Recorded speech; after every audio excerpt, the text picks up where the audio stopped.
ginamit ba natin sa tama yung tinatawag na love?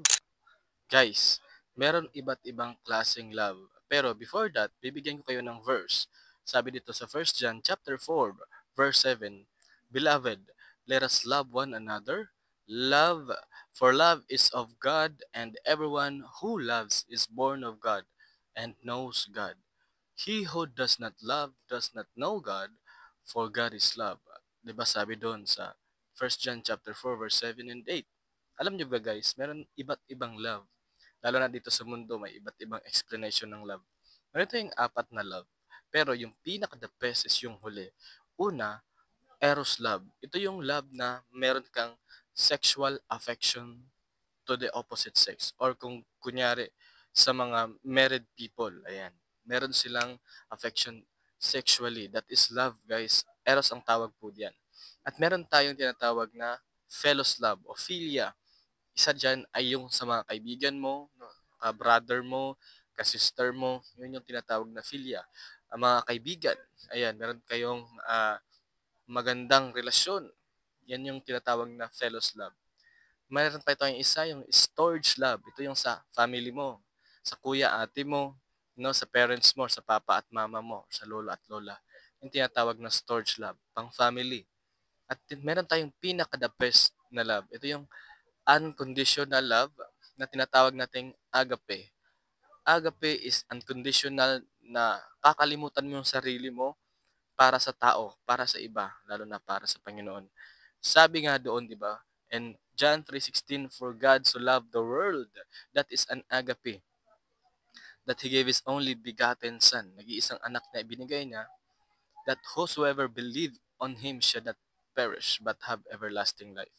Binigay niya ang kanyang bugtong na anak.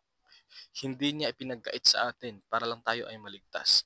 Dahil tayong lahat ay candidate po sa hell, sa impyerno. At alam nyo ba, itong love na to ay kailangan nating i-apply. Naku po, mahirap to. Pag hindi natin kasama yung banal na espiritu, pag hindi natin kasama yung Panginoon, pag hindi natin inuuna yung Panginoon. We're not perfect, yes, but we have a God, a perfect God that can change our heart and to to be an obedient person. Yan po yung gusto ng Panginoon. Sabi nga niya dito, and this sabi niya in 1 John chapter 4 verse 9, in this the love of God was manifested toward us, that God has sent his only begotten Son into the world that we might live through him. Alam niyo guys, ito yung gusto ng Panginoon, kaya ibigay natin yung gusto ng Diyos, pero hindi man natin makaya yon sa atin lang. Pero makaya natin yung tinatawag na unconditional love, mabibitawan lahat ng mga makamundong bagay, makasunod lang tayo sa Panginoon. Wala tayong ibang love kundi ang Panginoon lang. Kaya maraming mga kaibigan natin na iniwan yung makamundong mga pamumuhay para sumunod sa Panginoon. Na kinakalimutan nila yung lahat ng mga luho nila sa buhay, the lust of the flesh, no? At talagang yun yung inuuna nila at yung sinasamba nila yung ating Panginoon. That is love, mga kaibigan.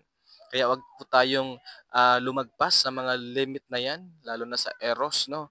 Kasi baka iba na yung paggamit ng love sa philia, sa storge, lalong-lalo na guys yung agape natin na galing talaga sa Panginoon. Kaya, God bless po sa lahat and let us pray for the manifestation of love from God.